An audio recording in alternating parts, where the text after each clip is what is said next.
আসসালামু আলাইকুম বন্ধুরা। দেখেন গরম ভাতের সাথে কতজন কত প্রকারের ভর্তা খাইছেন। আজকে আমি বানাচ্ছি কচু ভর্তা। আমার এই কচু ভর্তাটা দেখে যদি আপনাদের ভালো লাগে তা আপনারা সবাই সাবস্ক্রাইব করেন। দেখেন ভর্তাটার কালার কত সুন্দর হয়েছে, কেমন করে বানাইছি সেটাও আপনাদের দেখাবো। কচু ভর্তাটা আসলেই অনেক টেস্টের হয়, যা অনেকেই অনেক সময় খায় নেই, যার কারণে বোঝে না।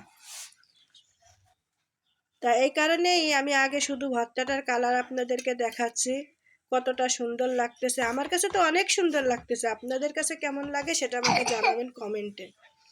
দেখেন প্রথমে আমি কচুটাকে এখানে হলদি লবণ মাখায় নিছি, মাখাইয়ে ভেজে উঠায় রাখছি, ঝাল পেঁয়াজ সব আলাদা করে ভেজে উঠায় রাখছি।